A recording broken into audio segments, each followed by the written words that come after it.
diskusi terkait dengan quality management system, Mas Mbak semua ya, di industri farmasi. Sebentar, saya cek streaming saya juga. Oke, lancar.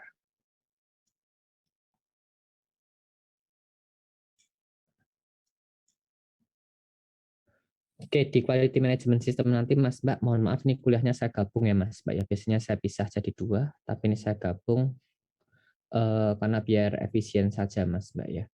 Oke, terkait dengan sistem mutu di industri farmasi. Terkait dengan mutu Mas Mbak dulu sudah saya sampaikan di awal ya. Kenapa mutu itu harus diperhatikan? Oke, kira-kira kenapa Mbak Zakiatul? Mutu harus diperhatikan Mbak Zakiatul. Karena mempengaruhi efikasi obat. Maksudnya gimana mempengaruhi efikasi obat? Kalau misalnya sediaannya tidak bermutu, nanti bisa aja bahan aktifnya itu rusak, jadi nggak efek ke pasiennya.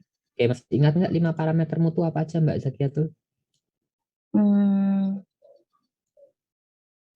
Purity, safety, efikasi, lagi ya Pak, lupa Pak. Apa lagi? Lupa? Lupa Pak. Nggak apa-apa. Tunjuk satu temennya Mbak Zakiatul. Ana Pak. Mbak Ana, kira-kira apa lagi Mbak parameter mutu di industri farma? Di parameter mutu suatu obat apa lagi Mbak? Selain disebutkan Mbak Zakiatul ada 5 Mbak.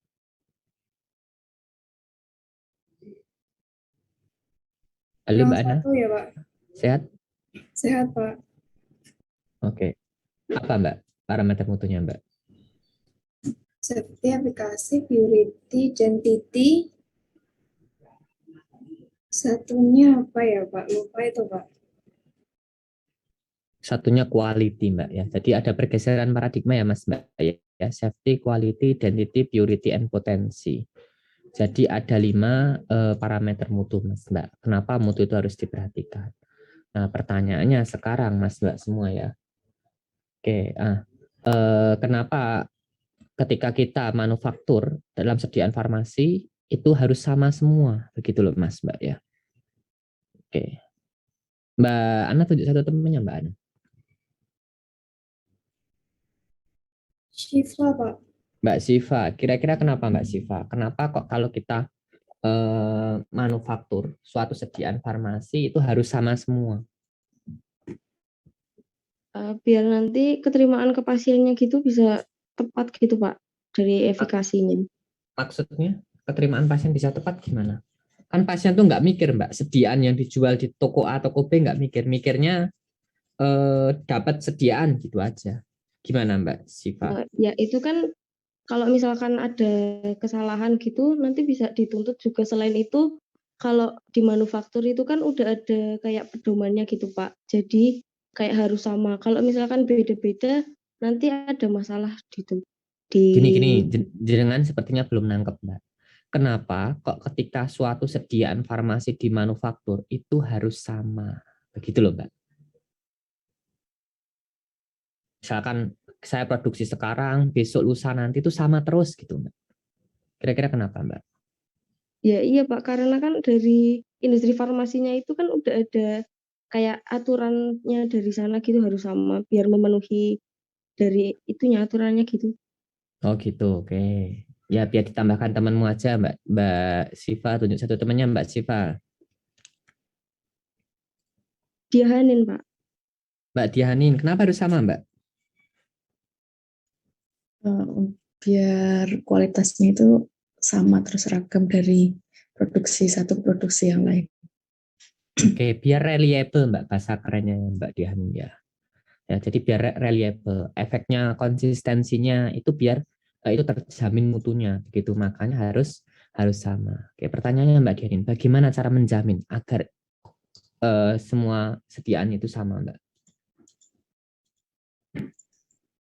Prosesnya itu udah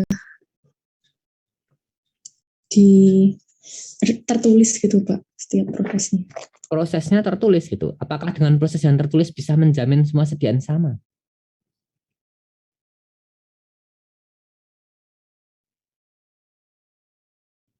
Gimana, Mbak? IPC, Pak, dilakukan IPC. Dilakukan IPC. Tujuannya untuk apa IPC, Mbak? Memastikan bahwa proses itu sudah sesuai, kita menghasilkan hasilnya sesuai. Oke. Menghasilkan proses yang sesuai gitu ya. Oke. Oke, terus tadi yang disebut sama itu konsisten. Berarti kalau saya gambarkan Mas Mbak ya. Kenapa kok harus di IPC? Karena kita harus melihat gitu ya, melihat mutu produk itu sama atau tidak ya. Oke, saya gambarkan di dalam beker gelas ini Mbak. Ada yang berbeda nggak Mbak itu Mbak? Mbak Dianin. Gimana Pak? Ada yang berbeda nggak? Saya gambarkan di dalam beker gelas ini.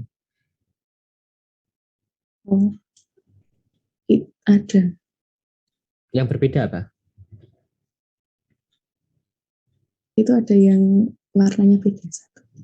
Warnanya merah. Oke, tunjuk satu temannya Mbak Dianin.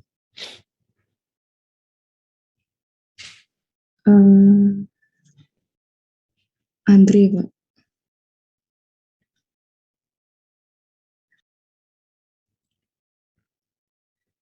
Siapa Mbak? Andre, Pak. Mas Andre. Mas Andre kira-kira dengan IPC, kenapa kok bisa menjamin mutunya Mas Andre? Kenapa mutu suatu sediaan obat itu bisa dijamin hanya kita ngecek beberapa sediaan saja itu? Gimana Mas Andre?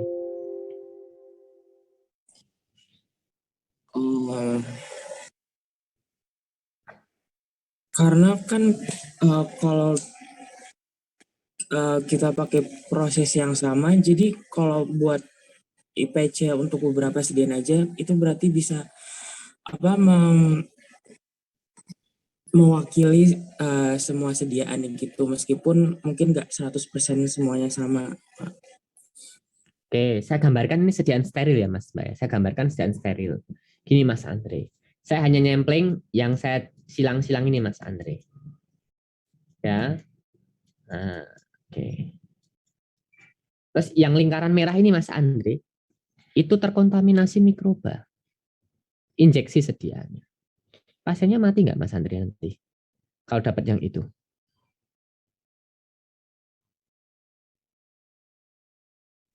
Gimana Mas Andre? Resiko kematian tinggi nggak?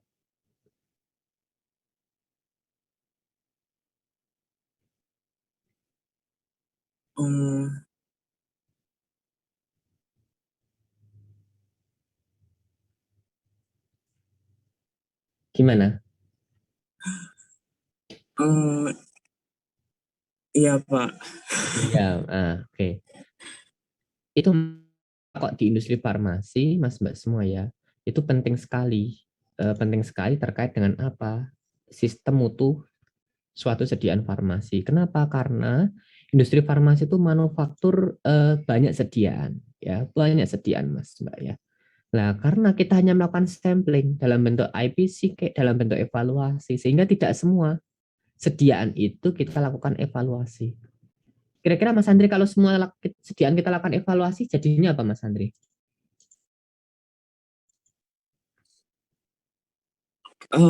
Kalau semua sediaan dievaluasi, nggak bisa dipakai dong.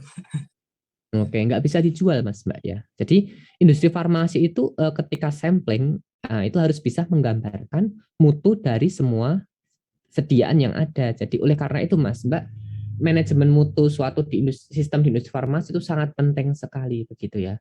Nanti bagaimana cara membangun mutunya itu sebenarnya sudah kita diskusikan ya, beberapa sudah kita diskusikan. Jadi intinya Mas Mbak ya, industri farmasi itu produksi banyak sediaan ya. Kita hanya melakukan sampling. Otomatis kita harus membangun sistem mutunya itu se-perfect mungkin ya. Sehingga tidak ada sediaan yang defect. Kan begitu Mas Mbak ya. walaupun itu hanya satu gitu ya. Kalau disediaan steril itu steril acceptance level itu 1 pangkat 10 pangkat 6 Mas Mbak ya. 1 kali 10 pangkat 6. Artinya dalam 1 juta produk itu bisa defect hanya 1 sediaan.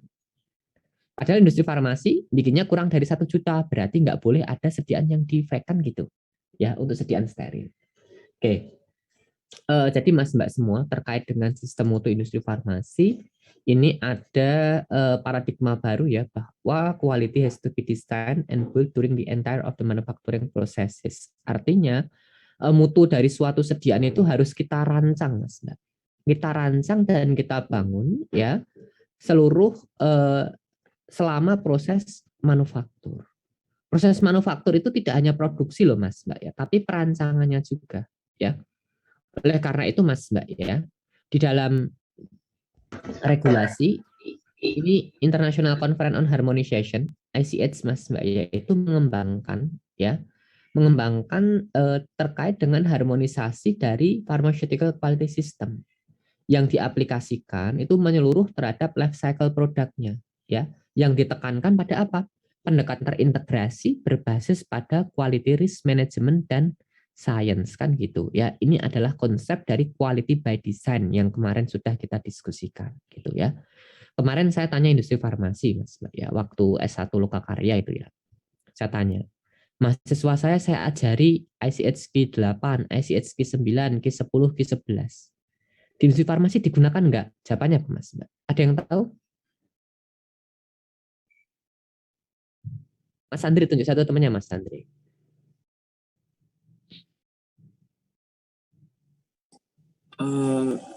Amalia Daryati, Pak. Mbak Amal, kira-kira diterapkan nggak Mbak Amal? ICH Q8, Q9, Q10, Q11. Sepertinya kalau di Indonesia belum, Pak. Enggak, jawabannya gitu Mas Mbak ya. Pahit banget ya Mas Mbak ya, enggak apa-apa gitu ya. Padahal ini sudah dikenalkan tahun 2000-an Mas Mbak. Kenapa jawabnya enggak? Karena industri kita itu mitu kebanyakan gitu ya. Nah, ini Mas Mbak semua nanti ketika Mas Mbak kita sebenarnya sih ya, sebenarnya kalau kita belajar ICH Q8, Q9, Q10, Q11 itu nanti lebih condong ketika sistem manajemen dari industrinya Mas Mbak nanti itu sudah relatif terarah begitu loh ya. Kalau di Indonesia ini BUMN Mas Mbak ya. BUMN itu ternyata masih mitu gitu loh ya. Mitu dan produknya itu, pengembangan produknya itu hanya mengembangkan suatu sediaan obat ya. Yang mana sediaan itu Mas Mbak, sediaan itu hanya untuk mengejar efisiensi produksi saja. Berarti dia tidak membangun mutu dan mendesainnya itu di awal tidak.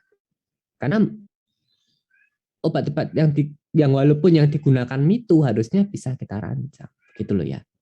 Oleh karena itu kita budaya terkait dengan mutu itu relatif rendah begitu ya. Bingungnya apa? Kebanyakan kita itu kalau mau divisitasi, kemudian diaudit, baru kelabakan gitu Mas Mbak. Itu budaya yang kurang pas gitu. Tapi ada beberapa orang yang memang memiliki budaya mutu yang bagus. Artinya mutu itu harus dibangun ya. Setiap hari CPOB kan gitu konsepnya. Ada yang berprinsip seperti itu. Oleh karena itu ketika kita memegang konsep semacam itu mutu itu sudah dibangun dan didesain dari awal gitu loh ya. Nah, ICH Q8 terkait dengan drug development ini sudah saya sampaikan di quality by design ya Mas Mbak ya. Kemudian ICH Q9 itu quality risk management, kemudian Q10 itu pharmaceutical quality system, Q11 itu development and manufacture of drug substances ya.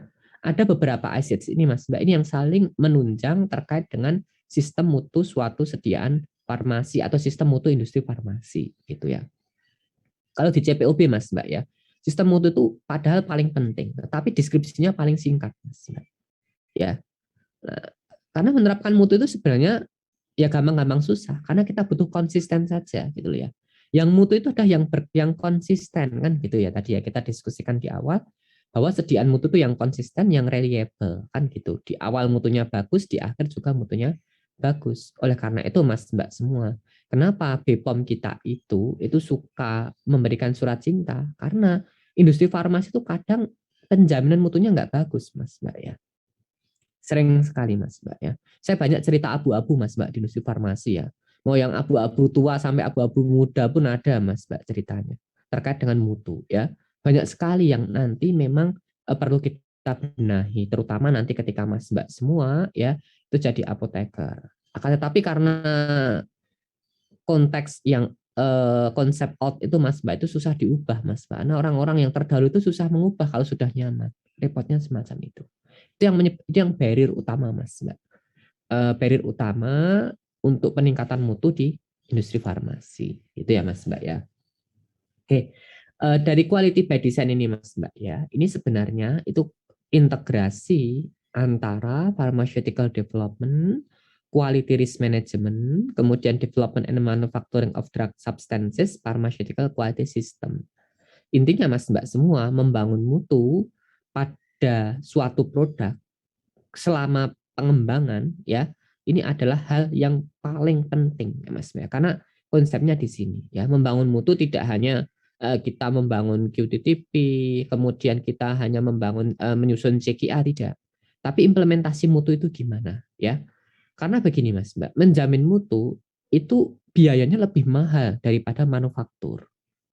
Misalkan harga obat ya Mas Mbak ya. Manufaktur itu paling 10-20%. Ya. Kemudian untuk biaya apa itu Mas Mbak? Promosi itu memakan biaya yang paling besar. Kenapa obat generik non brand ya Mas ya? Karena di Indonesia itu obatnya generik semua Mas Mbak ya. Generik yang brand non brand, jadi generik tanpa merek Mas Mbak. Itu kenapa lebih murah? Karena dia tidak ada biaya promosi. Beda dengan generik yang ada mereknya. Generik yang ada mereknya itu ada promosinya Mas Mbak. Ada biaya komersialnya. Makanya harganya lebih mahal. Kadang formulanya sama Mas Mbak, dikemas dengan packaging yang berbeda saja. Ya, pada suatu industri yang sama. Kan konsepnya semacam itu. Nah, itu Mas Mbak semua ya yang menjadikan mutu itu perlu dibangun. Dari ICH Q8, Q9, Q10 dan Q11 ya, itu terintegrasi menjadi satu yang kita sebut dengan paradigma quality by design. Jadi kualitas itu kita rancang ya. Sama seperti konsep Mas Mbak belajar, itu juga quality by design ya. Kampus Merdeka kan sebenarnya menerapkan konsep quality by design. Anda pengennya gimana ya? Yang Anda ambil apa, lulusnya jadi apa? Gitu Mas Mbak ya. Tetapi problematika kita itu kualitinya tidak by design Mas Mbak kadang. Ya. Kadang by reality ya. Gimana ya? Saya gambarkan sederhana saja Mas ya. Suatu seorang teman Mas Mbak. Itu sangat dengan farmasi klinis begitu ya. Apotekernya ngambil yang klinis, semua klinis begitu. Tapi realitanya dia daftar rumah sakit nggak ada yang keterima. Keterimanya di industri farmasi gitu loh ya. Maka kualitinya bukan by accident gitu loh. Modelnya semacam itu kebanyakan sih ya. Oleh karena itu Mas Mbak ya, di kita farmasinya itu dibikin general farmasis ya. Tidak ada farmasi di Indonesia itu tidak ada farmasi spesifik Mas Mbak ya. Hanya beberapa perguruan tinggi yang lebih spesifik gitu. Tapi kita desainnya itu farmasi yang general. Nah, jangan sampai kualitas di dalam suatu sediaan farmasi itu mutunya juga by accident sama seperti yang kita diskusikan tadi. Jangan sampai mutunya itu ada gara-gara apa? Ya memang kebetulan saja begitu ya. Kebetulan itu memenuhi mutunya. Kan yang ditekankan di quality by design seperti itu Mas Mbak ya. Mutu itu dibangun, artinya dibangun itu Mas Mbak. Mas Mbak itu tahu kenapa dia bagus ya, kenapa dia tidak bagus. Nah, ya, kalau dirancang, Mas Mbak itu tahu yang bagus itu memenuhi spesifikasi yang bagaimana. Bukan quality by testing kan gitu konsepnya. Nah, oleh karena itu Mas Mbak dalam menjamin mutu suatu sediaan farmasi, konsep ini ditekankan dari awal dari ICH Q8 dulu ya, pharmaceutical development. Kemudian ICH Q9 ya. Q9 ini sebagai jembatan menuju pharmaceutical quality system. Karena ketiganya ini saling terintegrasi, konsepnya semacam itu. Kalau development and manufacturing of drug substances ini hanya pelengkap saja sebenarnya. Nah, Mas Mbak semua nanti harus mencari benang merahnya antara ICH Q8, Q9, dan Q10. Konsepnya semacam itu. ICH Q8 sudah kita diskusikan Mas Mbak ya. Terkait dengan drug development. Ya. Kemudian ada ICH-Q9 ya Mas Mbak ya, atau Quality Risk Management. Sebenarnya sudah saya singgung di dalam QBD kemarin ya. Terkait dengan apa? Terkait dengan risk analysis ya. Jadi quality by design itu Mas Mbak semua itu harus mengintegrasikan dari ICH Q8, Q9 dan Q10. Nah, di sini quality risk management itu termasuk dalam Q9 Mas Mbak ya. Ada berbagai macam tingkatan. Jadi bagaimana cara kita mengelola resiko. Ini tidak hanya diaplikasikan di industri farmasi sih Mas Mbak, manajemen resiko ini. Ya. Manajemen resiko ini diterapkan di ya berbagai aspek sih. Kalau Mas Mbak semua terkait dengan di jaminan mutu Mas Mbak ya. Mas Mbak semua harus bisa melakukan identifikasi yang namanya resiko. Itu ya. Oke. Tadi terakhir sampai siapa? Mas Andre, Mbak Amal ya. Mbak Amal tunjuk satu temannya Mbak. Sekar, Pak. Mbak Sekar. Halo Mbak Sekar, sehat? Sehat Pak, Alhamdulillah. Oke Mbak Sekar, gimana cara mengidentifikasi resiko Mbak?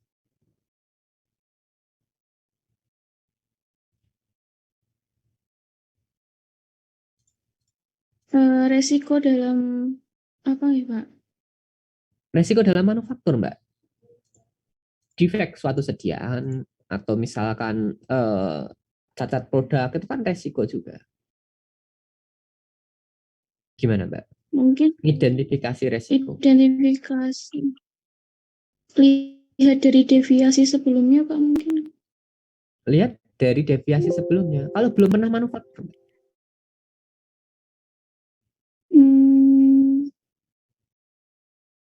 Dari DOE-nya Pak. Belum pernah manufaktur, belum pernah pengembangan obat Mbak.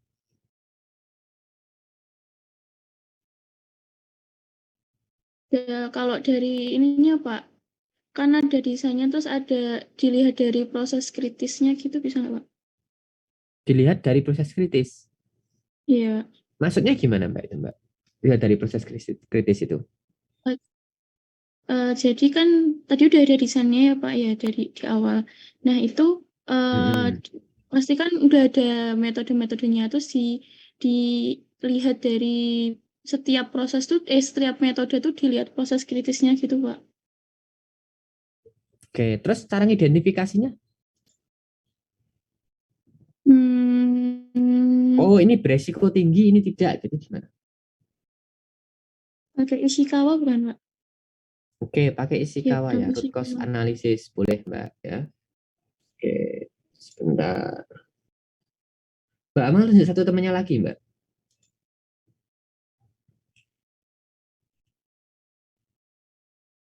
Mamu Pak. Siapa Mbak? Oh Mbak Mariam ya. Mamu. Oke, Mbak Mariam. Mbak Mariam, dengan Ishikawa kita bisa dapat apa Mbak? Kita bisa dapat beberapa faktor risiko yang berpengaruh, beberapa jenis ya faktor kritis yang berpengaruh. Terus dari situ Mbak, misalkan faktornya banyak Mbak, kemudian ketemu 12, apa yang Anda lakukan Mbak? Menurut saya dicari yang multiple linear regression, jadi kita bisa tahu yang rasio yang paling berpengaruh yang mana, terus nanti bisa lebih diprioritaskan dari situ. Oke, itu kan kalau jenengan melakukan konsep di pengembangan obat. Kalau ini baru mengidentifikasi Mbak, baru tahap risk assessment Mbak. Kan ada risk identification. Nah, misalkan ada nih 15 faktor yang berpengaruh terhadap mutu sediaan tablet ranitidin misalkan gitu. Nah, dari 15 ini apa yang Anda lakukan? Ya dilihat gimana? Dilihat rasio mana yang paling berpengaruh di setiap ranitidin itu Pak. Taunya berpengaruh gimana Pak? Oh ini berpengaruh, ini tidak. Gimana? Pakai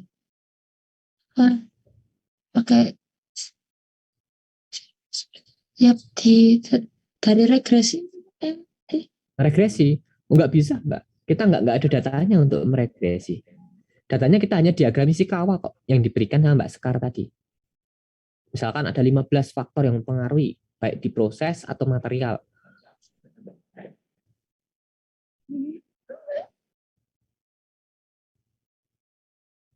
Berarti apa pakai apa pakai yang desain sampel eksperimen itu Pak, kan yang ada beberapa jenisnya itu nanti diurutkan Ya, dari situ. itu kan kalau kita mengassessment dalam arti kita mencari yang paling exactly mana ya Mbak ya. Tapi kalau kita baru risk assessment, Mbak, kita baru menilai resikonya ya. Kita baru menilai resikonya. Tadi identifikasi bisa kita gunakan Ishikawa. Ya, oh ini keidentifikasi. Ketemu 15, Mbak. Terus kita masuk ke risk analysis gitu loh Mbak ya. Nah, gimana cara menganalisisnya gitu Mbak? Untuk 15 ini baru dapat diagram Ishikawa Mbak. Kalau kita ke regresi kan dapat data gitu. Kita belum dapat data sama sekali. Ya, dimulai kayak disusun mulai proses dapat. Ya, gimana ngomongnya? Gimana? Dari baru dapat data itu. Kalau bisa dimulai kayak studi literatur gitu, habis itu nanti ya dimulai kayak kayak ada formulasi eksperimen gitu, baru bisa dapat datanya terus biar bisa diregresi gitu. Oke. Regresi itu bisa dilakukan Mbak Mariam itu kalau kondisinya sama semua. Kita dapat literatur nggak bisa. Tapi konsep yang jenengan sampaikan tadi benar. Kita harus cari faktor yang paling berpengaruh duluan gitu. Tapi caranya gimana gitu Mbak? Boleh minta bantuan temennya Mbak Mariam kalau bingung. Tunjuk satu temennya. Caranya gimana memperoleh faktor yang berpengaruh, kita nggak dapat data apapun Mas Mbak. Baru dapat Ishikawa diagram. Gimana Mbak Mariam? All a friend? Sebentar, saya Tasya Pak. Siapa Mbak? Tasya. Mbak Tasya. Gimana Mbak Tasya? Mungkin itu Pak bisa dari literatur kayak gitu Pak. Terus tahunya, oh dari 15 tuh ini loh yang paling berpengaruh. Ini resiko tinggi, resiko rendah, resiko sedang gimana? Kalau saya nggak salah ingat tuh itu ada alirnya juga kan Pak yang Ishikawa itu. Terus? Nah itu kan cuma itu kan kayak sirip ikan loh Mas Mbak, ya kan kayak sirip ikan ya. Ada jari-jarinya itulah itu ketemu 15. Gimana Mbak?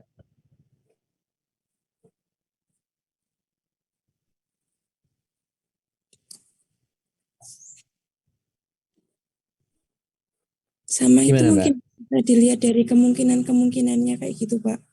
Kan kita udah studi literatur Kemungkinan gimana?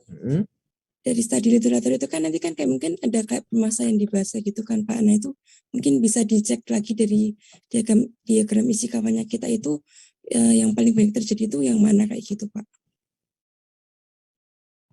Enggak, maksudnya gimana? Misal Anda tahu itu resiko tinggi, resiko rendah, resiko sedang, gimana taunya? Gimana Mbak?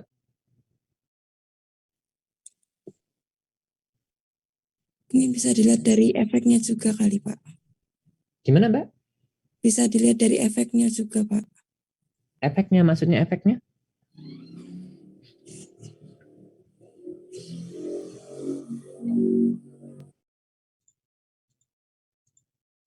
Tahu, oh ini yang 15, oh 3 itu tinggi ya.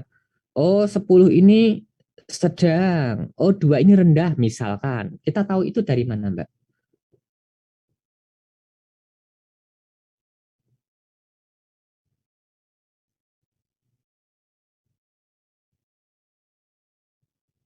Pas dulu deh Pak. Oke, pas dulu ya. Oke. Tunjuk satu temennya lagi Mbak.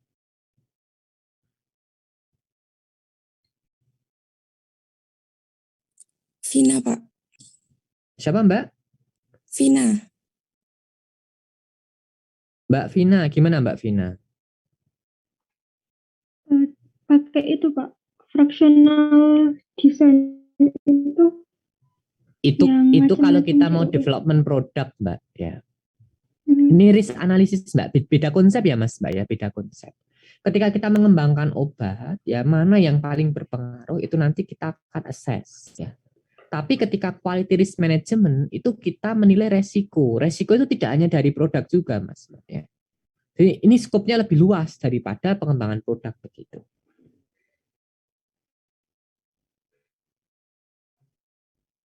Gimana Mbak? Kalau bedain main efek sama interaksinya Pak. Terus?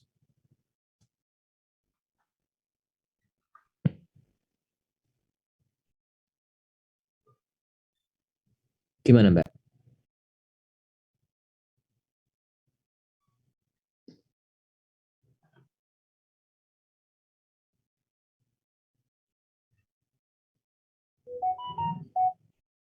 Gimana?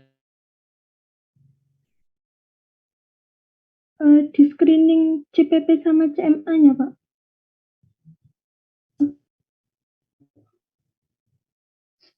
Halo? Gimana Mbak? Kalau tadi yang main efek sama interaksinya dipisahin gimana Pak? Tadi keputus.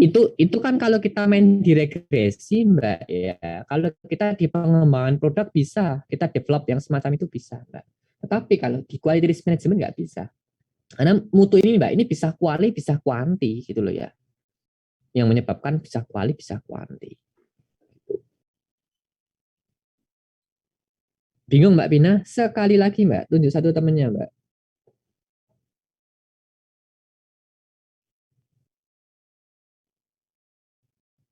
Bingah Pak.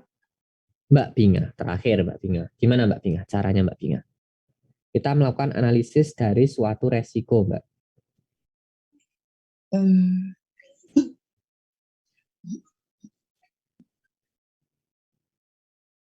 Gimana Mbak?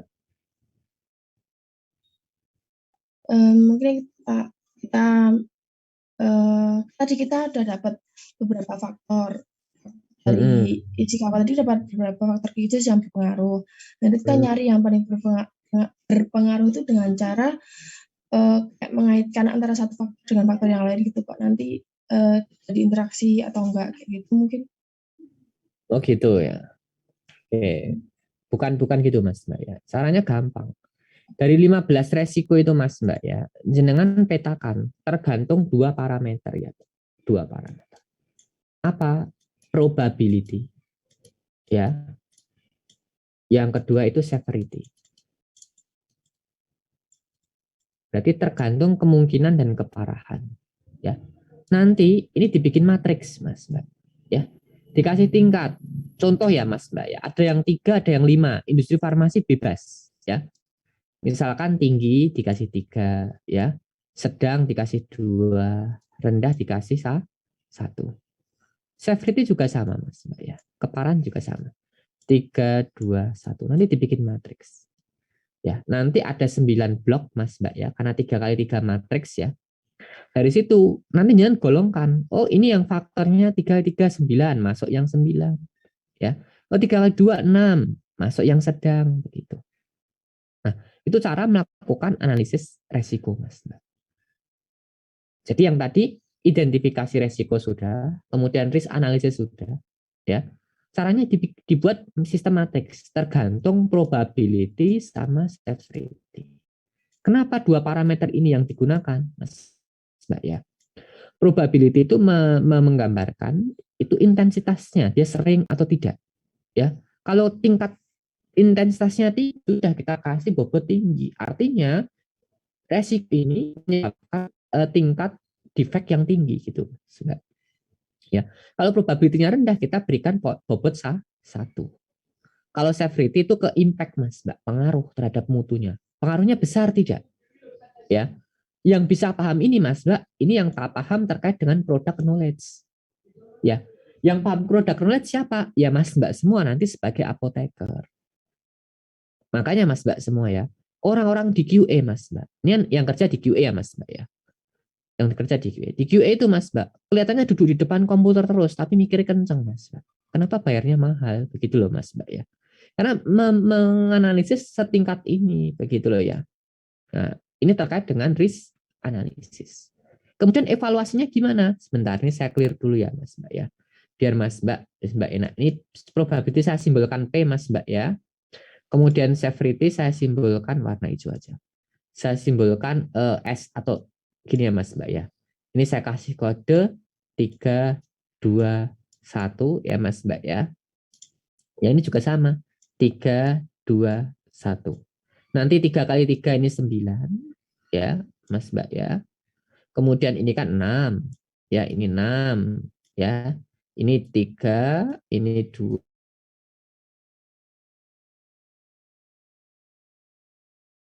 Kemudian ini 2. Nanti Mas Mbak bisa golongkan. Oh, yang bagian yang ini resiko rendah, ya. Kemudian, oh bagian yang ini resiko sedang. Kan gitu ya Mas Mbak ya. Ini 3, ding. Sorry. Kok siji dari mana? Oke, ini 3. Yang ini resiko sedang, ya. Kemudian yang bagian ini, oh ini resiko tinggi, gitu Mas Mbak. Ya. Nah nanti kalau Mas Mbak ke pengembangan formula, baru ini akan masuk ke dalam QBD, Quality by Design-nya. Ini konsep risk analysis, risk evaluation. Nah, kalau sudah tahu risk evaluation Mas Mbak semua harus turunkan resikonya, begitu loh ya. Resikonya harus turunkan. Gimana cara menurunkannya? Mas Mbak semua harus paham dulu product knowledge-nya. Ya, contoh, misalkan Mas Mbak semua baru nyampur atau Mas Mbak semua baru proses granulasi, ya. Kalau granulasi, endpoint ketika kita nambahkan cairan pengikat itu bagaimana? Tadi terakhir siapa, Mas Mbak? Binga Pak terakhir. Mbak Binga, oke. Mbak Binga tunjuk satu temannya Mbak Binga. Biar kita bagi-bagi nilai Mbak Binga. Kalimatus Pak. Mbak Kalimatus, gimana Mbak? Cara kita tahu proses granulasi itu berakhir Mbak. Sudah cukup kita tambahkan bahan pengikatnya, gimana Mbak Kalimatus?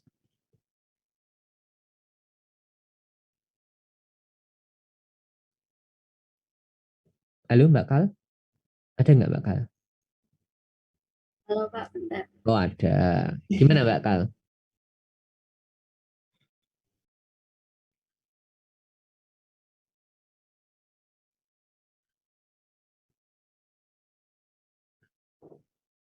Halo Mbak Kal? Bubu? Kita buka ibu ya. Bar sahur Bubu. Gimana Mbak Kal? Bauling nih Mbak Kal nih. Selain Mbak Kalimatus, Mbak Binga. Waktu kita mepet Mas, Mbak. Tinggal berapa menit lagi nih? 30 menit, 40 menit lagi nih. Fatimatus Pak. Mbak Fatimatus, Kalimatus, Mbak Fatimatus, saudara ya mungkin ini. Mbak Fatimatus, gimana Mbak Fatimatus? Iya Pak. Gimana cara kita tahu endpoint granulasi itu selesai Mbak? Poin granulasi selesai itu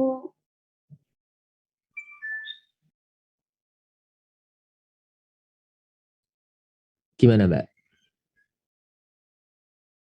Sudah pernah bikin tablet Mas Mbak?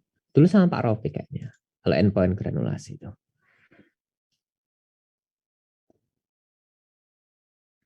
Slide saya hanya 10 kok Mas Mbak, tenang saja, baru slide 5.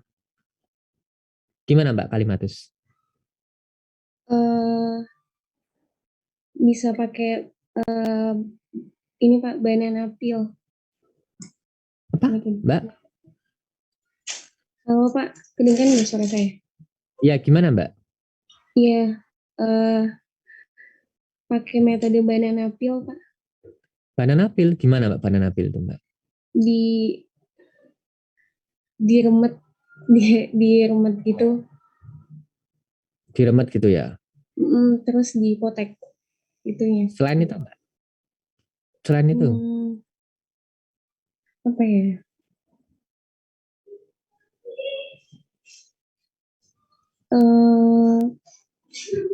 Yang tahu deh Pak. Kurang tahu karena resiko overweighting Mas Mbak. Ketika proses granulasi di industri farmasi itu tinggi sekali. Ya. Sudah tahu oh ini masuk resiko yang tinggi gitu ya. Cari penyebabnya apa gitu. Oke, kemudian penyebabnya ini yang akan kita gunakan untuk menurunkan resikonya itu Mas Mbak ya. Oke, tadi bukan banana peel Mbak, banana breaking test ya. Kayak pisang itu Mas Mbak, itu dipatahkan. Ya. Pisang itu Mas Mbak, kalau teksturnya kayak pisang Mas Mbak, itu berarti dia sudah siap untuk kita granulasi. Artinya sudah terbentuk massa yang bagus kan gitu. Kalau nanti itu dipatahkan nggak bisa, berarti dia terlalu banyak gitu Mas Mbak. Tapi kalau baru dipegang patah itu kan pengikatnya kurang. Jadi pertanyaannya di industri farmasi apa bisa ketika produksi kita patahkan itu Mas Mbak? Nggak bisa. Kita ambil nggak bisa. Sistemnya close Cornell system. Makanya Mas Mbak semua itu perlu dicek namanya torque di alat. Ya, energi. Di energi ketika kita tambahkan bahan pengikat. Nanti ada grafik energinya Mas Mbak. Grafik energinya. Seret, begini. Nah, ketika ditambahkan bahan pengikat, lama-lama itu energi yang dibutuhkan itu meningkat Mas Mbak. Meningkat. Tapi kalau sudah kelebihan Mas Mbak itu turun. Berarti kita harus hentikan ketika sampai titik puncak. Kalau sudah mulai turun, sudah stop. Nah, itu namanya risk reduction. Kita harus tak paham product knowledge-nya dulu. Baik di produk ataupun di alatnya, baru kita nanti bisa turunkan resikonya. Kalau nggak paham product knowledge-nya, itu kurang relevan. Ya, makanya Mas Mbak lowongan QA, ya, apoteker di QA itu pasti minimal berpengalaman 1-2 tahun dulu. Itu biasanya Mas Mbak. Ya. Kalau fresh graduate masuk sini agak bingung. Kenapa? Product knowledge-nya belum terasa. Gitu ya Mas Mbak ya. Itu terkait dengan risk control. Ya, baru nanti resikonya bisa diterima. Kemudian akan kita komunikasikan, misalkan resiko itu ada problem gitu ya. Itu kita komunikasikan ya. Kemudian ada risk toleransi dan seterusnya. Intinya semua itu akan diulang-ulang terus Mas Mbak ya. Makanya QRM bentar Mas Mbak ya. Quality risk management Mas Mbak. Itu adalah menyeluruh ya, tidak bisa dipotong-potong ya. Ada risk assessment, ada risk control, ada risk review. Ini adalah satu langkah yang terpisah ya. Tetapi ketika kita berbicara terkait risk quality management atau quality risk management, itu adalah proses yang terintegrasi dan menyeluruh. Dan ini adalah langkah yang diulang-ulang Mas Mbak, diulang-ulang terus sampai bosan. Itu ya Mas Mbak ya. Oke. Nah, langkah-langkah ini Mas Mbak semua ya yang perlu Mas Mbak cermati ketika Mas Mbak melakukan manufaktur suatu sediaan farmasi begitu terkait quality risk management. Ini di awal Mas Mbak ya. Kadang ada industri yang penting bikin dulu ya. QRM-nya nanti aja kalau sudah mau inspeksi atau audit begitu. Ada Mas Mbak ya, yang penting bikin produk dulu itu ada. Tapi ada yang dari awal dibangun mutunya Mas Mbak. Dari awal. Intinya Mas Mbak, QRM ini tujuannya untuk apa? Agar proses manufaktur itu Mas Mbak, itu berjalan continuous, ya, terkontrol, dan dapat mempertahankan produk life cycle-nya sesuai dengan standar mutunya. Intinya seperti itu. Jadi dasar kuatnya adalah product knowledge Mas Mbak semua ketika melakukan risk analysis. Ya, caranya tadi dibikin kayak paling gampang. Cara paling gampang ada dibikin matriks tadi Mas Mbak, tergantung probability, severity. Ya. Ini waktu saya OC dulu keluar. OC-nya IAI sih, gampang itu Mas Mbak ya. Oke, itu risk analysis Mas Mbak.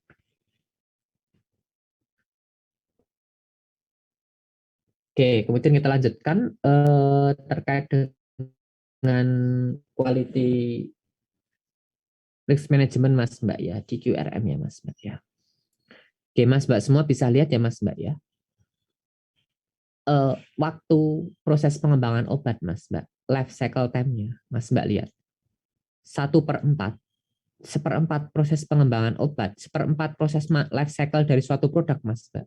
Itu dari awal business development ya sampai ke transfer teknologi, Mas. 3/4-nya adalah manufacturing rutin. Ya. Manufacturing rutin itu adalah suatu kegiatan yang diulang-ulang, Mas. Kenapa walaupun saya bidangnya farmasi industri, saya nggak mau kerja di industri farmasi. Kenapa, Mas Mbak? Karena hari ini nablet, ya besok akan nablet lagi, minggu depan nablet lagi, tahun depan juga nablet lagi, terus-terusan. Saya bosenan, Mas Mbak. Ya, oleh karena itu saya tidak terlalu suka bekerja di industri farmasi, tapi saya suka ilmunya begitu aja. Nah, karena prosesnya itu diulang-ulang, makanya 3/4, tapi kok hanya bagian manufacturing komersial produk saja. Itu berarti prosesnya diulang-ulang, Mas. Ya. Misal life cycle suatu produk itu 10 tahun begitu ya, Mas Mbak ya. 2,5 tahunnya ini pengembangan obat.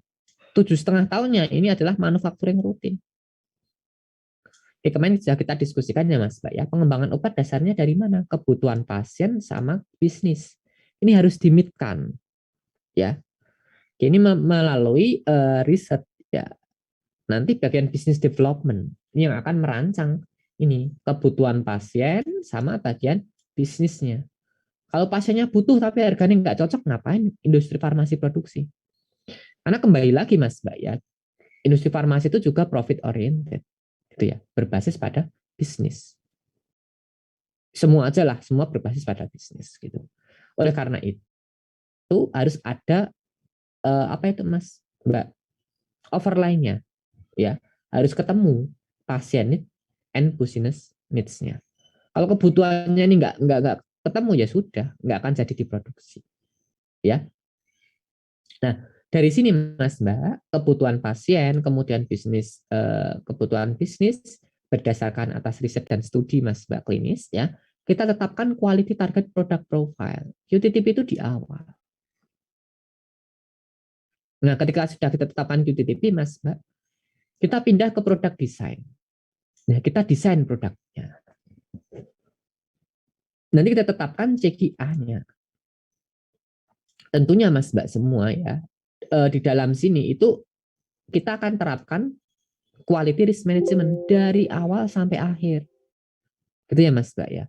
Mungkin quality risk management kemarin hanya saya singgung Ishikawa, tapi saya lanjutkan di sini kita bisa melakukan assessment. Karena tugas kemarin saya itu di drug development, sekarang di pharmaceutical quality system. Oke. Kemudian Mas Mbak semua, habis dari produk desain, tetapkan CQA Mas Mbak ya. Nah, ini Mas Mbak semua, ini nanti kita lanjutkan manufacturing proses desainnya, CPP-nya. Ya, ada critical process parameter, ada CQA, ada QTTP. Tentunya ini adalah QPD kan gitu Mas. Ya. Habis dari sini kita bisa dapat kontrol strateginya. Kontrol strategi berupa apa? Berupa hasil yang kita peroleh dari proses pengembangan berbasis QPD ICH Q8. Gitu ya. Kemudian kita lakukan technical regulatory hearing and review, kita daftarkan produknya Mas. Ya. Daftarkan produknya, kemudian setelah didaftarkan produknya Mas Mbak semua, kita lakukan manufacturing rutin. Gitu Mas Mbak. Ya, konsepnya sedemikian rupa itu terus diulang-ulang terus. Nah, quality risk management itu penekanan di topik diskusi kita Mas Mbak ya. Jadi QRM itu kita tekankan di sini. Di mana? Di bagian bawah ini Mas Mbak. Artinya quality risk management itu akan kita tetapkan di bagian baik sampai awal sampai akhir. Ya untuk memahami proses understanding-nya. Ya. Nah, jadi Mas Mbak semua itu walaupun dalam pengembangan produk sampai transfer teknologi pun itu harus ada quality risk management system-nya. Ini terkait dengan QRM-nya. Begitu. Ya, itu terkait dengan cara menjamin mutu dari suatu sediaan farmasi Mas Mbak. Salah satunya menggunakan quality risk management. Ya. Mutu ini kompleks sekali, tidak bisa kita sederhanakan, nggak bisa Mas Mbak. Dan saya sampaikan berulang-ulang ya Mas Mbak ya, menjamin mutu itu biayanya mahal Mas Mbak ya. Produksi itu 10 sampai 30% Mas Mbak ya. Kemudian kalau Mas Mbak semua itu pakai promosi itu 50%, sisanya itu membangun mutu, Mas. Bisa jadi besok membangun mutu itu akan geser proporsi dari promosi, Mas. Kenapa? Karena saya sampaikan dari kita diskusi terkait dengan teknologi dulu, Mas. Semakin lama semakin sediaan itu semakin bermutu gitu loh ya. Dulu waktu Farmakope Indonesia 3 hanya waktu hancur. Ya. Sekarang disolusi tahun 95 bukan sekarang, Mas Mbak ya. Sekarang BABE. Ya. Kemudian tambah lagi isu terbaru itu adalah purity. Ya. Nah, itu yang penting, Mas Mbak. Ya, jenengan pahami bahwa mutu itu akan selalu berkembang dan dinamis. Dinamisnya tidak menurun, tapi semakin meningkat. Ya. Artinya beban Mas Mbak semua jadi seorang apotek itu semakin berat. Ya. Memang beban kita semakin berat. Kenapa? Karena pendahulu-pendahulu kita, gitu ya. Yaitu yang harus kita pikul bersama terkait dengan sistem mutu di suatu sediaan farmasi. Jadi itu yang perlu Mas Mbak cermati, gitu ya. Oke, kemudian saya lanjutkan. Oke, kalau pharmaceutical quality system itu key message-nya itu adalah knowledge management terkait dengan Mas Mbak semua itu harus membangun mutunya itu bagaimana, kan gitu Mas Mbak ya. Intinya farmasi industri itu Mas Mbak ya, itu harus memahami dan menggunakan ya pengetahuan, artinya menggunakan berbasis sains dalam artian pengembangan dan manufakturing, menggunakan pendekatan yang sistematis. Contohnya apa? QPD di dalam peningkatan yang berkelanjutan untuk produk yang sekarang dan masa akan datang dan bagaimana dia memperolehnya. Kan konsepnya semacam itu. Jadi di pharmaceutical quality system, Mas Mbak semua, intinya di dalam development dan manufaktur ya itu harus dilakukan dengan pendekatan yang sistematis. Kalau pendekatan tidak sistematis berarti dia belum menerapkan pharmaceutical quality system. Sistematis yang gimana? Terintegrasi, Mas Mbak. Urut, runtut, yaitu sistematis. Kalau mencar-mencar dari awal sampai akhir itu kurang sistematis, Mas Mbak. Artinya dia belum menerapkan pharmaceutical quality system. Ya.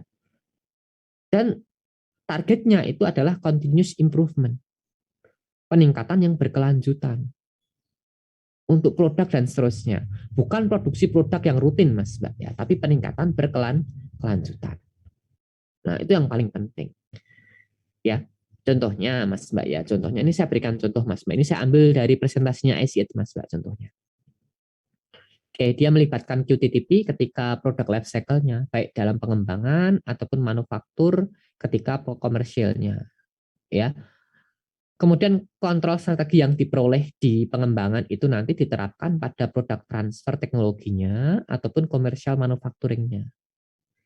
Nah, kemudian intinya Mas Mbak ya, penggunaan produk yang kita produksi itu Mas, itu harus berbasis pada prior knowledge-nya.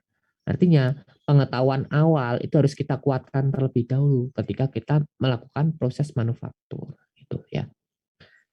Makanya kemarin saya tanya ke industri farmasi itu kenapa kok di Indonesia itu kenapa saya ajarkan ICH G8 ke 9 10 padahal ini 2005 Mas Mbak ya. Dan ICH Mas Mbak itu disusun selama 20 tahun ya. Dari tahun 89 kayaknya, 89 sampai 2008 itu baru sempurna. Ya. Itu 20 tahun Mas Mbak ICH itu nyusunnya untuk mengharmonisasikan aturan-aturan terkait dengan sistem mutu di industri farmasi begitu. Dari Q1 sampai Q12 Mas Mbak. Sampai validasi metode analisis juga ada di situ, ya. Nah, itu yang saya sampaikan tadi terkait dengan pharmaceutical quality system. Oke, kemudian kita lanjutkan Mas Mbak terkait dengan peningkatan berkelanjutan dari suatu produk. Tentunya kalau kita meningkatkan berkelanjutan itu ada inputnya Mas Mbak ya. Inputnya apa? Ketika kita pengen peningkatan berkelanjutan, tentunya kita harus punya pengalaman manufaktur dulu ya. Kita sudah manufaktur beberapa sediaan farmasi. Tentunya semakin lama mutunya pengen semakin baik gitu ya. Kemudian ada deviasi dan kappa. Ya nanti ada deviasi, errornya apa dicatat. Kemudian ada langkah pencegahannya apa, kemudian langkah pengobatannya apa ya, curative and preventive action ya. Jadi kalau ada deviasi itu di treatment dulu Mas Mbak ya, diobati dulu, baru langkah pencegahannya bagaimana ya, bukan mencari salahnya siapa Mas Mbak ya. Nanti nyari salahnya siapa nanti kalau sudah selesai ya. Kan kalau model-model orang-orang kita itu kayak gitu Mas Mbak, ada problem tuh nyari salah siapa ini loh ya. Padahal harus kita treatment dulu ya, korektif dulu baru preventif dulu gitu ya. Kemudian melakukan performance monitoring ya, kemudian ada komplain Mas Mbak, kemudian manajemen review, kemudian variasi dari material. Itu adalah input ketika Mas Mbak semua itu pengen peningkatan berkelanjutan dari suatu produk ya. Setelah itu ada adjustment-nya, ada penyesuaiannya ya. Penyesuaiannya apa? Nanti akan ada improvement terkait dengan apa? Rutin feedback, kemudian peningkatan baik dari desainnya, kemudian peningkatan dari produknya, konsep mutunya itu terus-menerus diupdate gitu. Dan ini akan terjadi ketika life cycle suatu produk Mas Mbak ya. Oke. Itu terkait dengan continual improvement of product ya. Kalau produk gampang Mas Mbak. Nah, kalau untuk pharmaceutical quality system bagaimana gitu ya. Kalau pharmaceutical quality system Mas Mbak semua harus memahami konsep-konsep mutunya ya, terkait dengan komplain, deviasi, kemudian adanya perubahan Mas Mbak ya. Oke, itu perlu Mas Mbak cermati. Apalagi Mas Mbak semua melakukan yang namanya toll in toll out ya. Nanti sama Pak V atau in toll out ya nanti. Itu nanti itu alih daya dan kontrak Mas Mbak. Ya. Gimana cara kita toll in toll out? Toll in itu artinya kita produksi barang orang Mas Mbak, tapi mereknya dia diproduksi gitu Mas Mbak. Jadi Mas Mbak beli obat ya, itu ada diproduksi oleh dipasarkan, nah itu toll in toll out Mas Mbak. Ya, yang memproduksi toll in, yang dia menitipkan maklon itu biasanya maklon ya, itu toll out gitu. Ya, kemudian ada self assessment ya, sorry. Kemudian ada external assessment, kemudian ada regulationnya Mas Mbak, perubahan regulasi dan perubahan bisnis prosesnya. Ini paling penting. Ya. Kadang industri farmasi mengubah bisnis prosesnya. Nah, bisnis proses itu kadang berubah. Kenapa Mas Mbak? Karena mungkin saja itu dinilai tidak menguntungkan, tidak profitable. Bisnis prosesnya diubah. Bisa Mas Mbak ya. Atau sistem manajemennya atau apa Mas Mbak, nanti dipersonali ya terkait dengan sistem manajemen dari orang-orangnya di industri farmasi gitu. Bisa juga itu terkait dengan kalau Mas Mbak toll in toll out tadi, siapa yang menjamin mutunya begitu ya. Nanti harus ada adjustment-nya terkait dengan pharmaceutical quality system, intinya peningkatan gitu ya, peningkatan dari pharmaceutical quality system dan proses-proses yang terkait ya, seperti sumber daya, kemudian training personal, revisi dari suatu kebijakan, dokumentasi paling penting Mas Mbak. Kenapa dokumentasi kemarin saya sampaikan duluan? Karena kunci menjamin mutu itu adalah di dokumentasi dulu. Tertib dokumentasi itu paling penting Mas Mbak ya. Jadi ketika dokumentasinya baik, sistemnya baik ya, maka mutunya juga akan baik begitu loh ya. Tentunya dokumentasi dan semacamnya tadi perlu Mas Mbak komunikasikan kan gitu. Itu konsep bagaimana menjamin mutu di pharmaceutical quality system.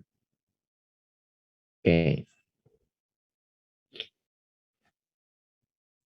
Oke, kemudian terkait dengan QS, QA dan QC. Jadi di dalam pharmaceutical quality system Mas Mbak, manajemen mutu ya Mas Mbak ya di industri farmasi, itu ada namanya quality system. Ada namanya quality assurance, ada yang namanya quality control. Oke. Yang jelas quality system itu lebih luas daripada quality assurance, dan quality control itu lebih sempit, paling sempit di antara ketiganya. Sekarang perbedaannya apa? Itu ya. Oke, nanti Mas Mbak semua ada yang bekerja di QS juga ada yang bekerja di QA juga ada, QC juga ada. Ya, beda-beda Mas Mbak. Ini tergantung bisnis proses ya Mas Mbak. Sekali lagi, tergantung dari bisnis proses di industri farmasi. Bisa jadi QS, QA, QC ini sebanding Mas Mbak. Ya, sebanding itu dalam artian dia sepantaran dalam artian apa ya Mas Mbak? Struktur di industri farmasi, tata organisasinya dia sebanding bisa. Nanti di atasnya ada manajemen mutu bisa. tergantung bisnis proses di industri farmasi. Ini secara umum Mas Mbak ya. Secara umum seperti ini. Ya. Oke. Kira-kira perbedaan QA dan QC apa? Tadi terakhir sampai siapa? Mbak, siapa terakhir? Fatimatus Pak terakhir. Oke, Mbak Fatimatus. Mbak Fatimatus tunjuk satu temannya Mbak Fatimatus. Pipit, Pak. Mbak Pipit. Bedanya QA sama QC apa, Mbak?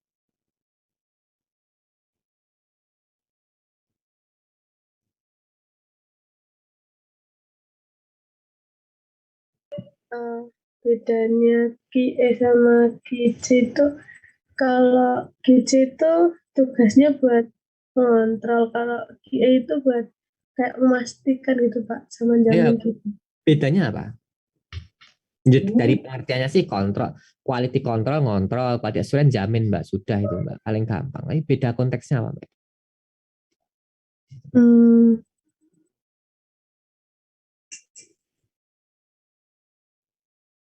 Bedanya itu mungkin beda di tanggung jawabnya gitu Pak. Tanggung jawabnya bedanya gimana? Kayak kalau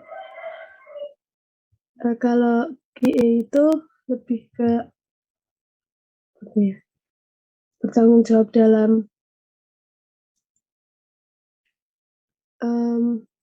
kayak semacam kayak dokumentasi dan lain-lain gitu loh Pak. Kalau kontrol itu lebih ke tanggung jawab di prosesnya gitu. Oke, sebentar Mbak. Streaming saya error, sebentar. Biasanya nyangkut Mas Mbak ya. Saya close dulu sebentar Mas Mbak.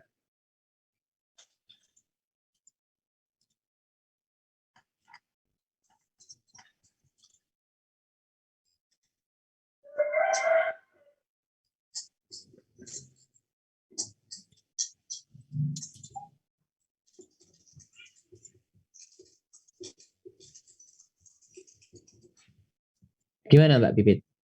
Bedanya apa Mbak Pipit? Sudah lanjut lagi Mbak. Ya itu Mbak, bedanya tuh kalau misalnya QA itu lebih kayak bertanggung jawab di kayak dokumentasi gitu-gitu. Itu kalau misalnya QC itu lebih ke bertanggung jawab ke lebih ke prosesnya gitu loh Pak. Maksudnya ke proses gimana Mbak? Kayak ke kalau misal pembuatan di industri itu step by stepnya itu yang kontrol ya apa ya, yang bertanggung jawab mengenai hasil dari tiap-tiap prosesnya itu ya QC itu gitu loh Pak. Kan di pembuatannya ada kayak proses-prosesnya gitu. Oh gitu. Gitu ya. Kalau yang QA? Kalau QA itu lebih ke kayak bertanggung jawab di jaminan produknya, kayak misalnya yang mengurusi kayak dokumentasinya, kayak kalau misal ada kesalahan-kesalahan terus kopian-kopian gitu-gitu, itu yang bertanggung jawab tuh QA-nya. Oh gitu ya. Oke biar ini ada beberapa Mbak ya. Oke. Nah, Mbak Pipi tunjuk satu temannya Mbak.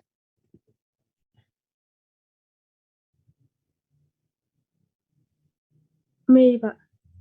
Mbak Mei. Mid specification itu tugasnya QA atau QC Mbak? Memenuhi spesifikasi.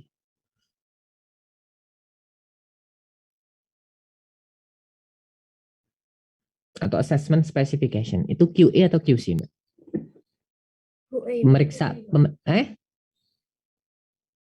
Memeriksa spesifikasi, tugasnya siapa? Quality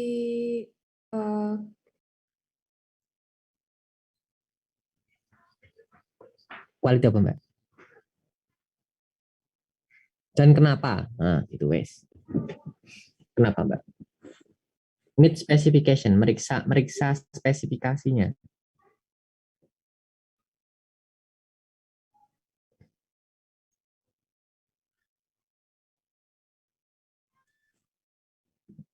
QA Pak. Gimana Mbak?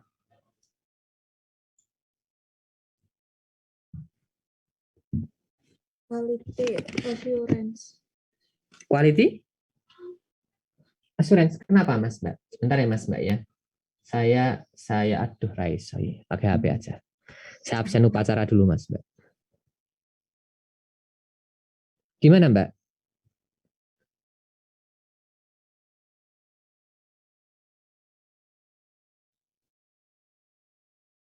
Gimana apanya, Pak?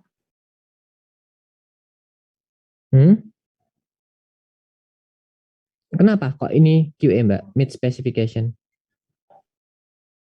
Quality assurance karena kan untuk memastikan spesifikasinya tadi Pak seperti yang Bukan, ini mid specification tuh dia memenuhi tidak mutunya gitu loh. berarti kayak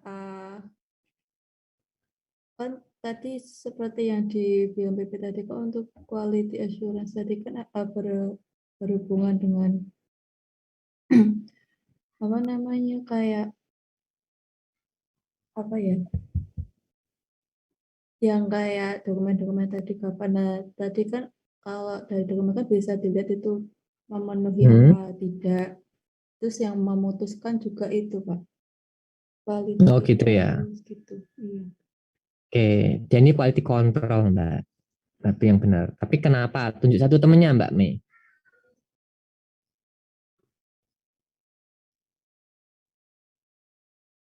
Indah Pak. Mbak Indah. Kenapa Mbak? Kok masuk quality control Mbak?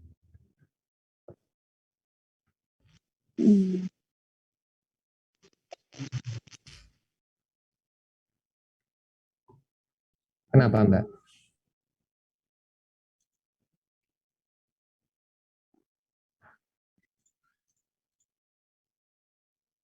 Karena itu terkait prosesnya gitu Pak.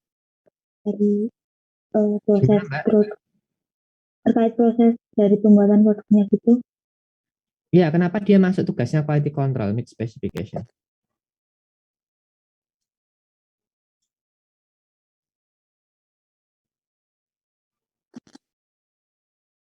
Gimana Mbak?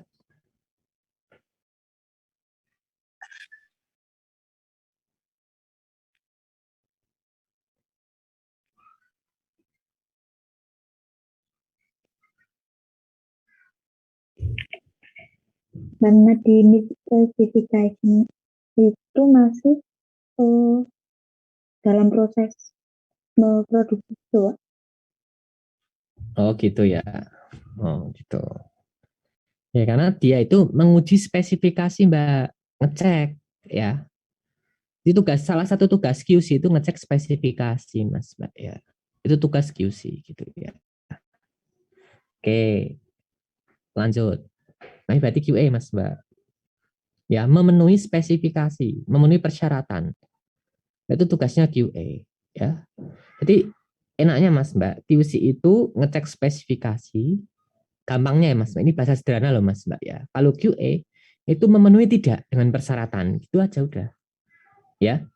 Oke, lanjut. Kalibrasi. Tadi siapa Mbak? Terakhir siapa tadi? Indah Pak. Mbak Indah. Kalibrasi Mbak Indah. Tugasnya siapa Mbak Indah? Tujuh satu temannya Mbak Indah. Eka Pak. Mbak Eka. Mbak Eka ada Mbak Eka?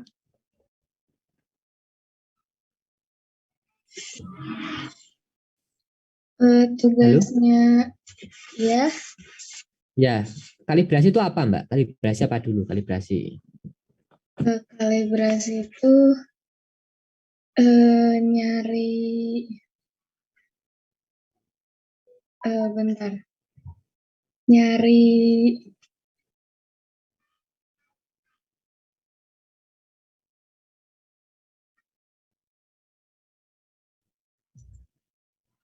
apa Mbak? Nyari kurva gitu bukan Pak? Oh bukan, itu kan kurva kalibrasi beda. Buat ngebandingin standar sama sampel itu. Loh, kenapa kok standar sama sampel harus dikalibrasi Mbak?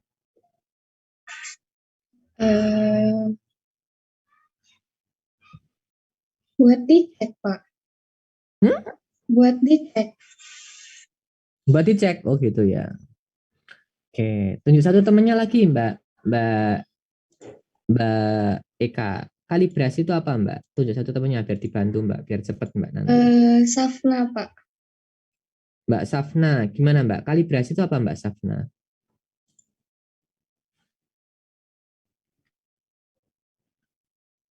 Itu Pak, kayak pengecekan akurasi alat ukurnya itu udah sesuai standar apa belum gitu Pak. Pengecekan akurasi alat ukur. Kenapa kok perlu dicek, Mbak? Akurasinya. Ngeceknya sama apa?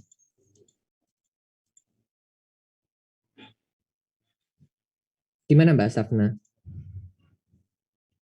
Ngeceknya antara sampel Pak, sama ngeceknya itu kayak antara sampelnya itu sama standar nasionalnya. Standar nasional, standarnya siapa? Sampelnya siapa, Mbak?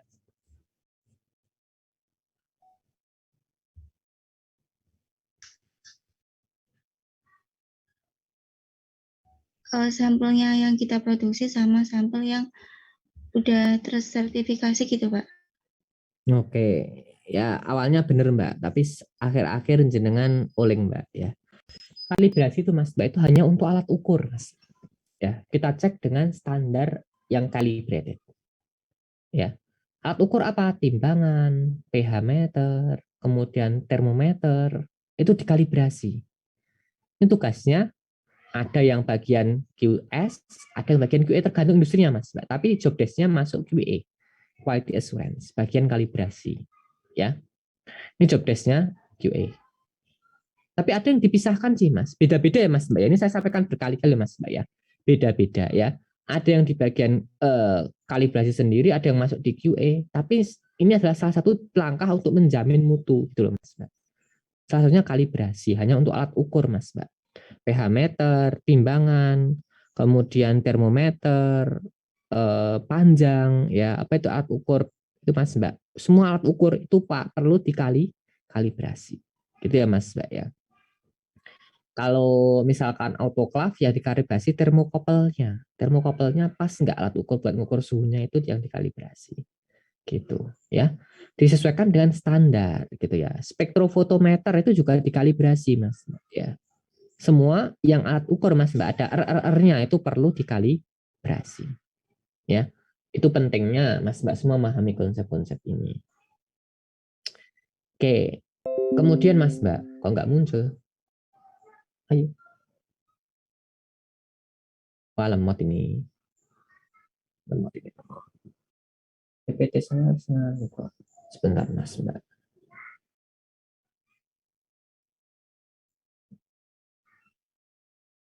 Oh, sorry. Koneksi saya yang satunya terputus, Mas, Mbak, ya. Terputus nih, sebentar, Mas.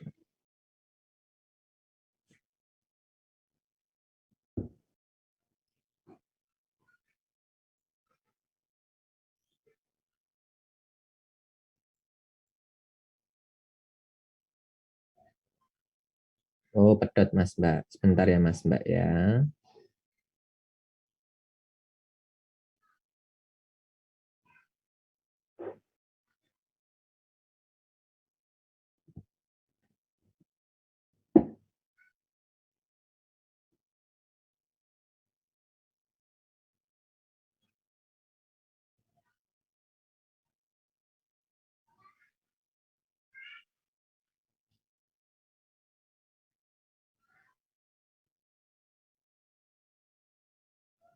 Oke, sudah connect lagi sepertinya.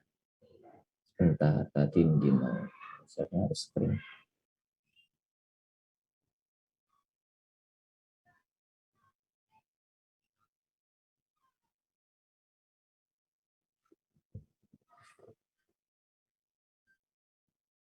Nah, stability testing. Tunjuk temennya, Mbak. Terakhir Mbak Safna ya. Siapa Mbak Safna? Konita Pak. Mbak Konita, stability testing tugasnya siapa, Mbak? QC, Pak. QC. Kenapa QC, Mbak? bentar, stability testing. Uji stabilitas.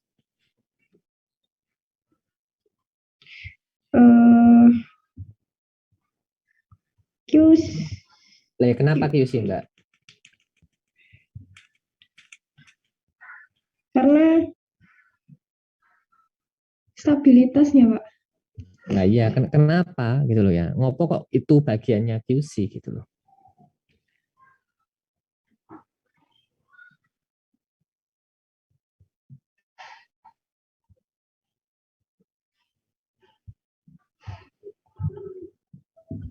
Kenapa, Mbak? Karena untuk apa namanya, tahu apakah memenuhi syarat atau enggak. Oke, karena melakukan pemeriksaan ya, pemeriksaan baik di stabilitasnya itu bagian QC ya. Oke, Mbak Koleta tunjuk satu temannya, Mbak. Siapa, Mbak? Ana. Mbak Ana. IPC dulu, Mbak. Tugasnya siapa, Mbak Ana IPC? Gimana Pak, IPC tugasnya siapa? Ya. Quality control mungkin Pak? Quality control, kenapa, Mbak? Ya karena bagian kontrol prosesnya. Ya, karena memeriksa mutu di tengah proses kan gitu ya, Mbak ya. Oke, jadi jenengan sesuaikan dengan aktivitasnya, Mas, Mbak. Mbak Ana tunjuk satu temannya, Mbak Ana.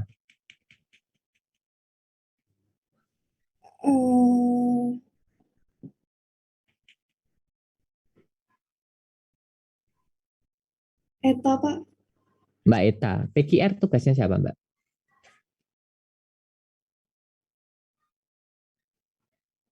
QC bukan di dalam. Kenapa, Mbak? PQR QC, Mbak?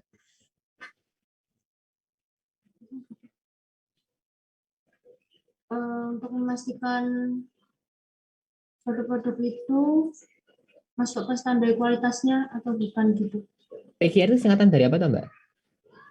Product Quality Review. Review. Dari siapa? Tugas siapa?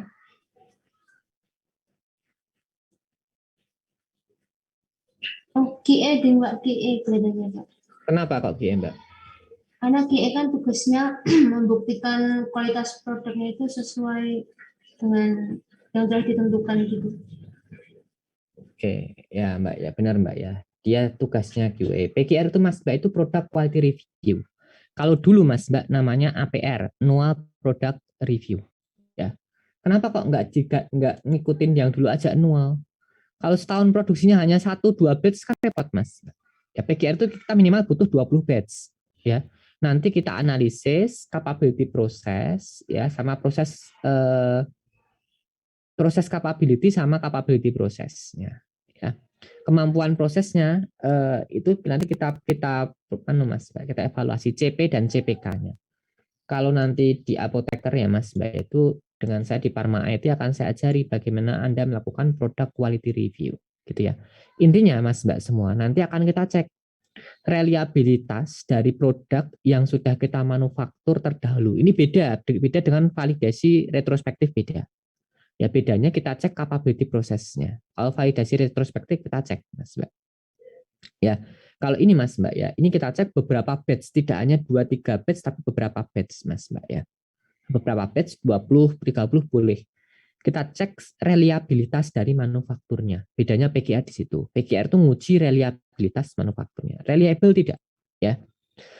Memenuhi syarat semua, tapi kalau patternnya tidak reliable, dia tidak memenuhi PQR Mas Mbak.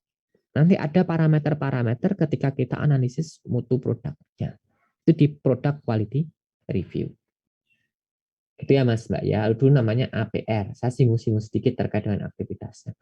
Karena bahasan mutu ini Mas Mbak sebenarnya bahas satu mata kuliah sendiri harusnya. Mutu sediaan farmasi itu satu mata kuliah sendiri. Nanti ada APR, ada PQR dan seterusnya. Karena statistik banget Mas Mbak. Mbak Ita tunjuk satu temannya Mbak Ita. Salwanda Pak. Mbak Salwanda, Kapa. Tugasnya siapa Mbak?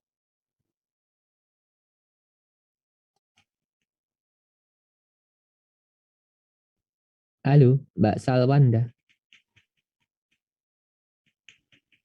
Bubuk kah? QC bukan Pak. Kenapa bagian QC, Mbak? Karena untuk mengantar kalau ada defisiasi gitu. Oh gitu, oke. Bukan Mbak, itu QA Mbak ya. Tunjuk satu temennya Mbak Iya. Salwanda.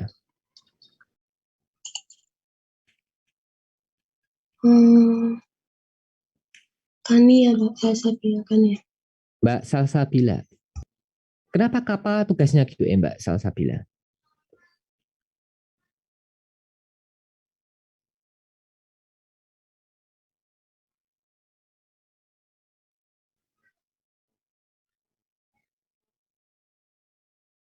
Halo, Mbak Salsabila ada nggak?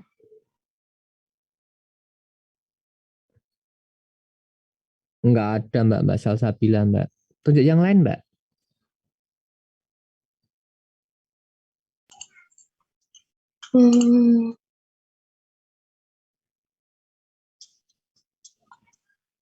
Siapa Mbak? Sahiro. Siapa? Sahiro. Mbak Sahiro. Kenapa Mbak? Apa kok itu tugasnya QA Mbak?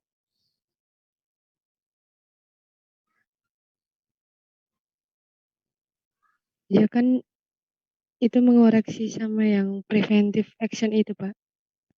Oh, jadi mengoreksi gitu ya Mas Mbak ya? Iya. Oke. Kenapa kok koreksi and preventive action itu Mas Mbak ya? Itu tugasnya QA. Gimana Mbak?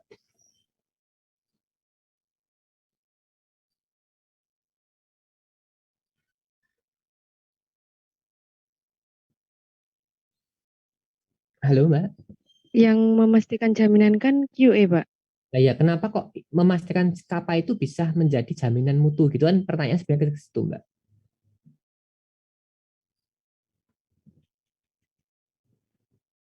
Ayo cepat Mbak, waktunya masih banyak ini Mbak. Kalau belum penuh Mas Mbak ya. Kalau belum penuh segini itu belum Mas Mbak. Ini banyak aktivitas yang lain Mas Mbak QA/QC ini. Baru dikit ini waktunya Mas Mbak ya. Tinggal berapa menit lagi nih? 20 menit lagi nggak nyampe Mas Mbak.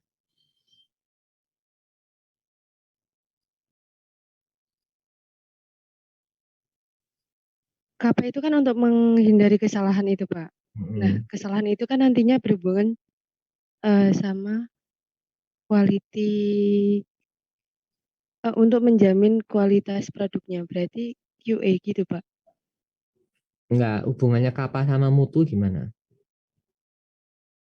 Nah, ini mahasiswa zaman now. Saya juga bingung Mas Mbak ya dengan mahasiswa PSPA. Ditanya kok malah pegang HP searching itu aneh Mas Mbak. Tidak berpikir logis itu. Berarti kan yang pinter HP-nya bukan orangnya gitu ya. Mungkin jangan semua di rumah gitu ya, ditanya searching ketik gitu ya Mas Mbak ya. Sama kayaknya. Harusnya bacanya kemarin Mas Mbak ya gitu loh. Atau mungkin Mas Mbak semua sudah pernah belajar gitu. Itu problematika era sekarang Mas Mbak ya. Smartphone dulmen, biasanya begitu. Ya, yang pinter HP-nya gitu loh ya. Gitu. Oke, lanjut Mbak. Mbak Saira tunjuk satu temannya Mbak. Ika, Pak. Mbak Ika, gimana Mbak Ika? Oh, Kenapa tadi kok terkait apa kok bisa tugasnya QA Mbak? kalau menurut saya kan KAPA itu kalau misal nih dalam suatu produksi kita ada penyimpangan atau hasil yang nggak sesuai itu kan kita catat dalam deviasi. Nah, deviasi itu untuk penyusunan KAPA. Nah, kenapa itu yang nanganinya itu QA itu karena kayak kan QA itu menjamin. Jadi nanti QA itu kayak menemukan solusi dari apa penyimpangan hasil yang tadi, Pak. Oke, ya benar, hampir benar Mbak ya. Saya tadi siapa ini? Mbak siapa tadi? Lali aku Mbak Ika ya, oke.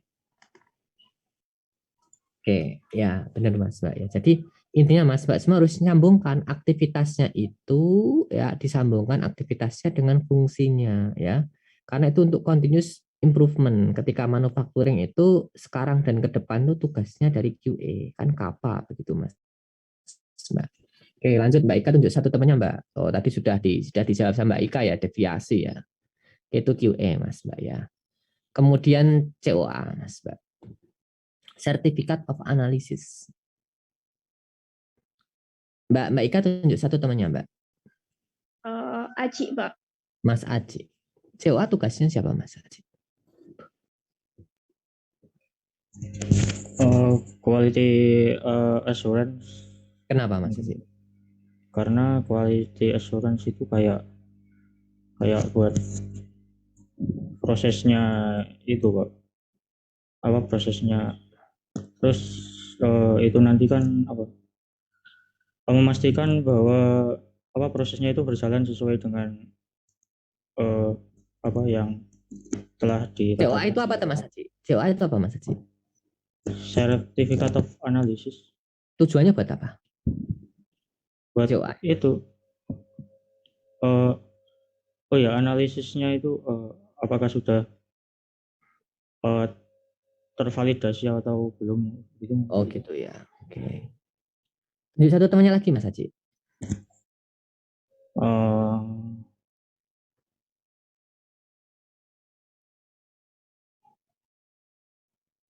Hasya. Mbak Hasya. Hasna ya, benar ya? Iya Pak, benar. Mbak Hasna. COA itu apa Mbak? Certificate of Action. Apa Tujuannya buat apa? Tujuannya buat apa Mbak? Kan nanti ada dokumen yang kita catat gitu, terus nanti untuk dia menjaminnya itu ada sertifikatnya gitu Pak. Oh gitu ya. Satu temannya lagi Mbak Asna. Tamam. Mas Tamam. Tujuannya sertifikat of analysis untuk apa Mas? Terakhir. Apa? Tujuannya sertifikat of analysis. COA itu buat menyatakan hasil pengujian kualitas suatu produk yang telah memenuhi spesifikasi tertentu gitu Pak. Terus tujuannya buat apa? Pertanyaanku tujuannya Mas. Untuk menyatakan hasil pengujian kualitas produknya. Terus? Tujuannya buat?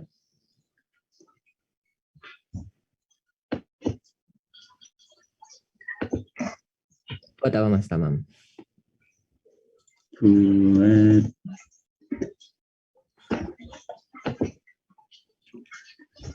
Buat apa?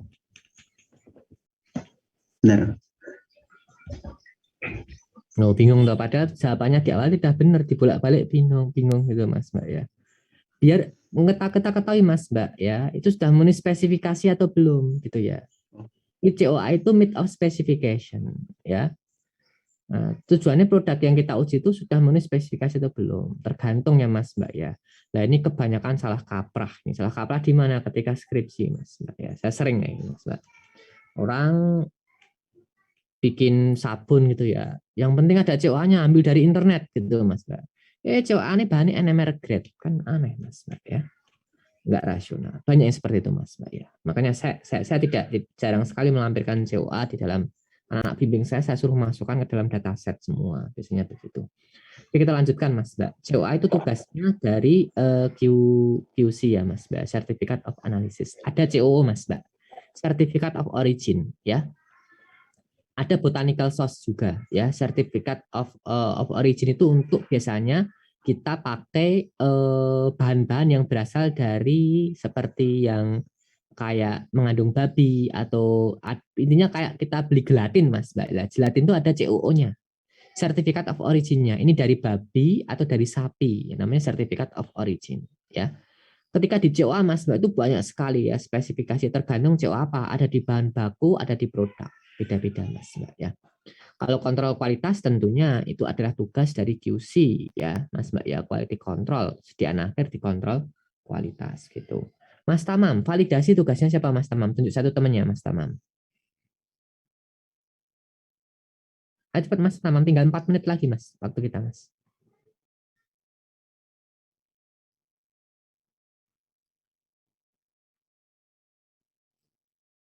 Mas Tamam.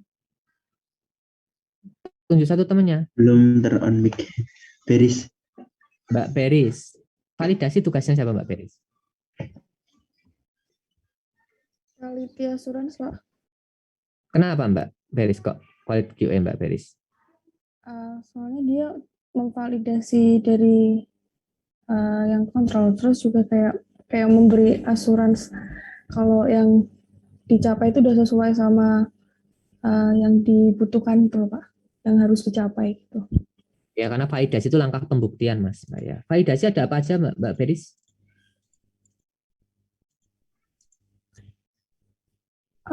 Validasi bahan yang sama cara pembuatan sama bahan gitu, Pak. Oke.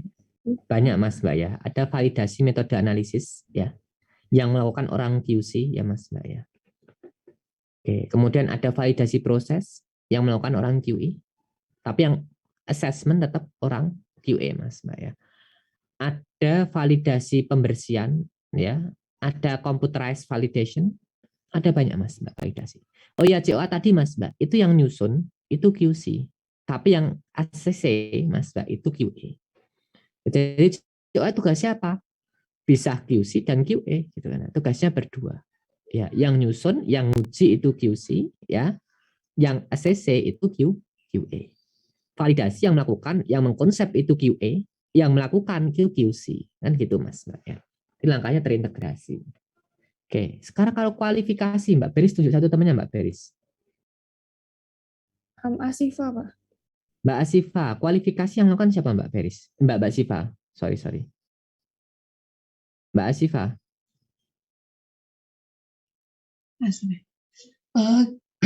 QA, Pak. Kenapa, Mbak? QA, Mbak? Karena kayak nanti dia yang ngecek produknya itu tuh telah terkualifikasi untuk memenuhi spesifikasi gitu. Kualifikasi itu bukan untuk produk, Mbak, untuk alat, Mbak. Oh. Siapa, Mbak? QC apa QA? QA, Pak. QA, kenapa, Mbak? Karena nanti kan alatnya dipakai, nah gitu. Terus habis itu alatnya itu nanti buat menjamin prosesnya gitu loh, Pak.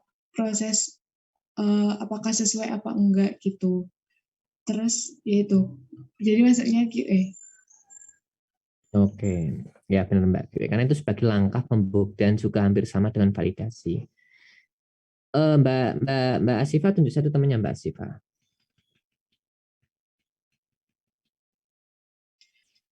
Farah, Pak. Mbak Farah, kualifikasi ada apa aja, Mbak?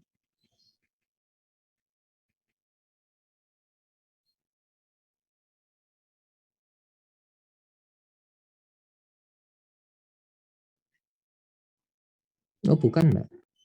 Ada 4, Mbak. Apa, Mbak?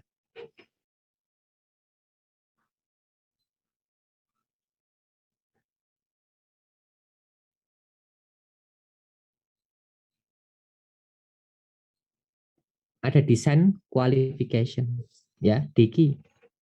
Ada instalasi qualification, ada operational qualification, ada performance qualification, Mas. Design qualification itu kalau Anda beli alat, desainnya cocok enggak? Itu design qualification. Instalasi qualification itu bisa enggak dipasang? Ya. Nah, kemudian ada operational qualification, bisa kerja enggak? Kemudian terakhir performance qualification, paling penting. Kinerjanya bagaimana? Itu ya, Mas, Mbak ya. Itu terkait dengan qualification. Kalau product evaluation itu QC ya, Mas, Mbak ya. Investigation QA. Kemudian release system itu adalah QA, Mas, Mbak ya. Jadi beberapa aktivitas yang saya highlight di situ tadi, Mas, Mbak, itu ditujukan agar Mas, Mbak semua nanti baca-baca sendiri lagi terkait tugas dan peran QA QC ya, Mas, Mbak ya, di dalam sistem manajemen mutu suatu sistem manajemen mutu di industri farmasi ya.